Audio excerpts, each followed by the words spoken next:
जय हिंद मास्टर जी। अरे शिवा, तुम? मास्टर जी, सुना है आपके इस पोस्ट ऑफिस में एक नौकरी खाली है। जगह तो है बेटा, लेकिन वो नौकरी तुम्हारे लायक नहीं। अरे नहीं मास्टर जी, अब हर जगह हमरे लायक है।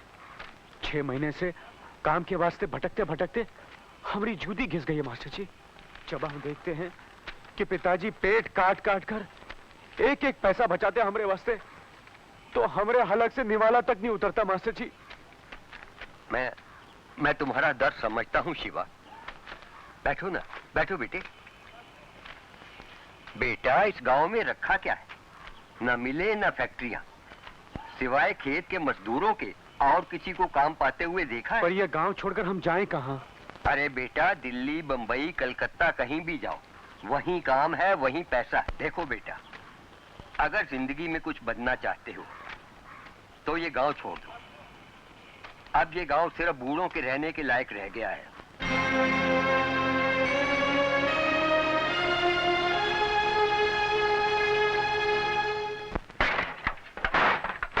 हम ये गांव छोड़कर शहर जा रहे हैं माँ।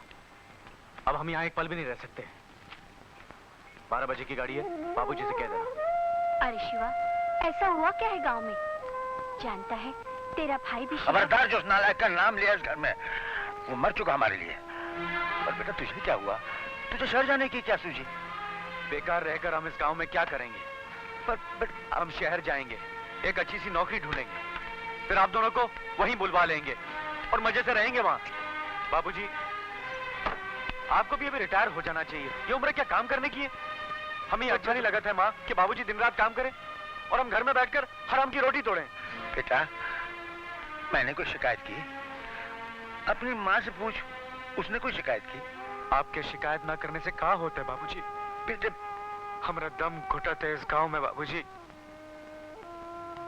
हम जानते हैं कि हम बहुत बड़े आदमी बन सकते हैं, हमें सिर्फ एक मौका चाहिए। आप नहीं चाहते कि आपका बेटा बड़ा आदमी बने? हमारे सवाल का जवाब है आपके पास तो दीजिए।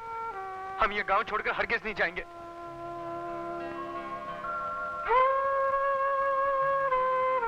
ठीक है बेटा, जा, लेकिन उसका रास्ता न भूलना, और जाने से पहले मदन का पता लेकर जाना। भगवान तेरी मनोकामना पूरी करे। मां, मैं जाऊं? संभल कर जाना बेटे, भवानी की तरह खो मत जाना शहर में। तेरा भाई भी लड़कर शहर चला गया था, पता नहीं कहाँ होगा, कैसा होगा मेरा भवानी। आप लोग सोच रहे होंगे कि ये अर्जेंट मीटिंग मैंने किस लिए बुलाई है। मेरे पास आपके लिए एक बड़ी अच्छी खबर है और आप सबके लिए बड़े फायदे की। पठान शेर खान का भेजा हुआ 10 करोड़ का सोना हमारे पास माडा आइलैंड से 25 मील अंदर समंदर में पहुंच रहा है। इसे हम अपनी कश्ती में लाएंगे और ये कार्रवाई ऑपरेशन ड्रैगन के नाम से जानी जाएगी। और सबको ये जानकर बड़ी खुशी होगी कि इस ऑपरेशन से हमें कम से कम 5 करोड़ का फायदा होगा।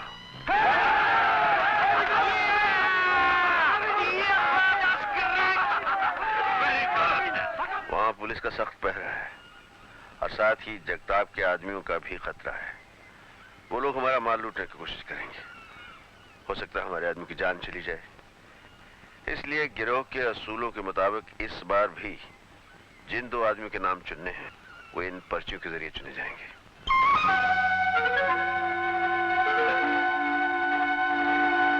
इसलिए कि अगर इस ऑपरेशन में किसी की जान गई तो उसे और उसके हमदर्दों को इस बात का एहसास रहे कि उसकी मौत तकदीर ने चुनी है, हमने नहीं। और दूसरा, इस गिरोह का जो असूल है वो तो आप लोग अच्छी तरह जानते हैं। किसी ने गद्दारी की कोशिश की तो उसकी सजा भी मौत है। Good luck.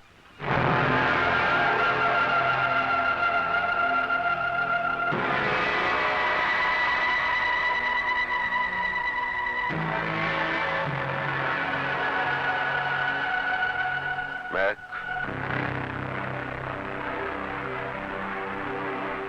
बाबू दूसरी पर्ची तुम उठाओ।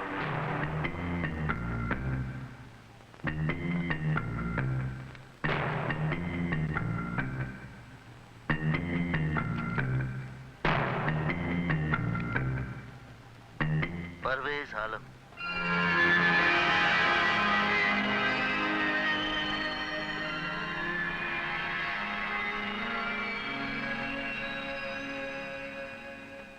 Abdul. Best of luck for operation ट्रेगर। जगताप को जिस मौके की तलाश सालों से थी, आखिर वो आज आ ही गया।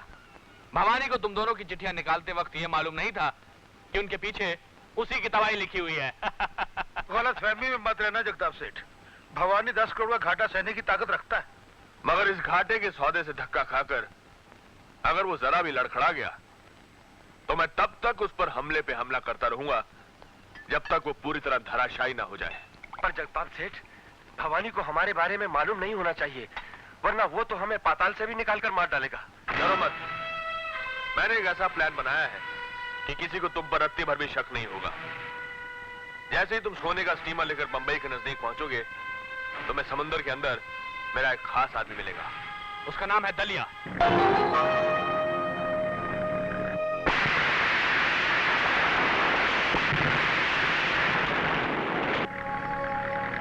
चलो, ये अपने आदमी हैं।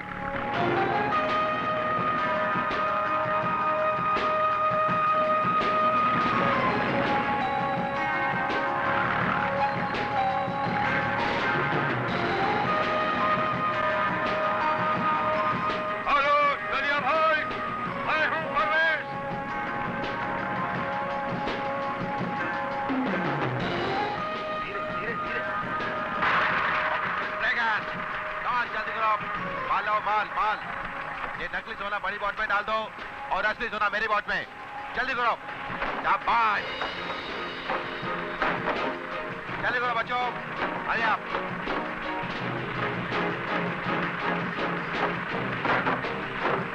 अब्दुल, तुम मेरी बोट में आ जाओ। खुदा हाफिज अब्दुल भाई। बोट को वापस ले चलो, चलो, अरे आप, चलो। अब्दुल भाई, कस्टम वालों को खबर करके हमारे पीछे लगा देना, वो हमसे खेल करेंगे, हमको पास लेके निकल जाना। बाकी मैं देख लूंगा। परवेज भाई, हाँ, कस्टम वालों को फोन कर दूंगा। तुम नकली सोना समुद्र में फेंक के भाग जाना।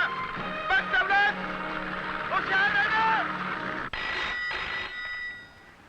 Hello, customs? यस। देखिए, वर्सोवा बीच के पास समुद्र में एक विठल कृपा नाम की बोट बहुत देर से खड़ी है। हाँ, बोलिए। मुझे शक है कि उसमें स्मगलिंग का सामान है। आप कौन बोल रहे हैं? Hello, hello, hello.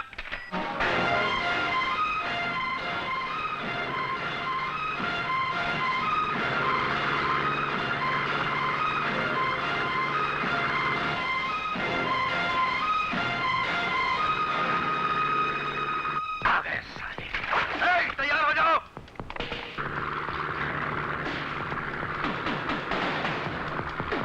चलो चलो, जल्दी करो, ये वही बोट है।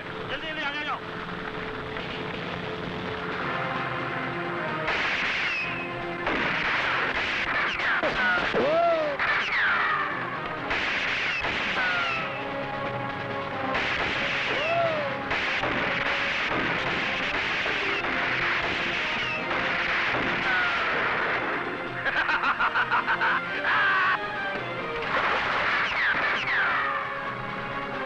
नकली सोना फेंक दो।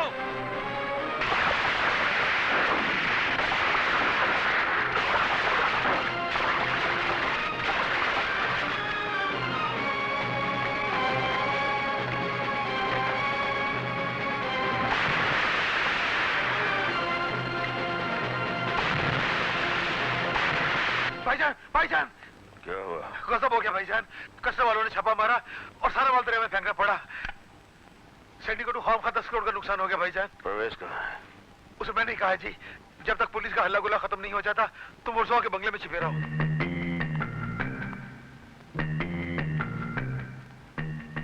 हम खुद उससे मिलेंगे।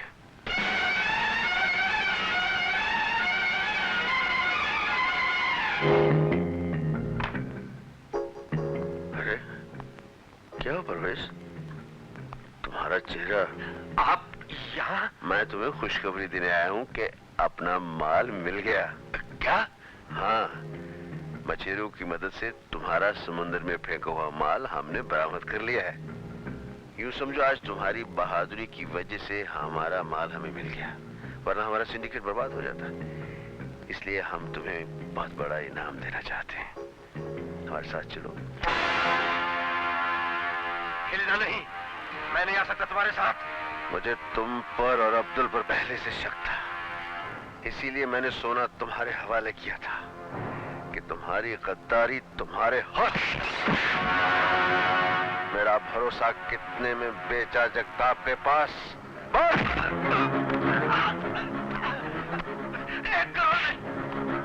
कब मिलेगा? कहाँ मिलेगा?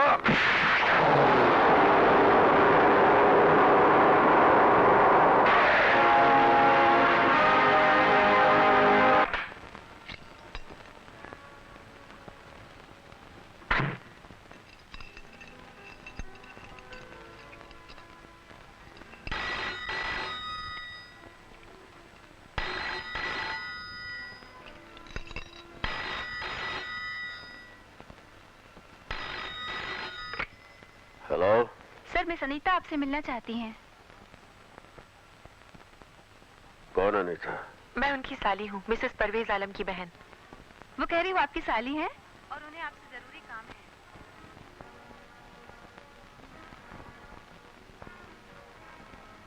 है। ठीक है, भेज दीजिए ऊपर। आप ऊपर जा सकती हैं। कम इन।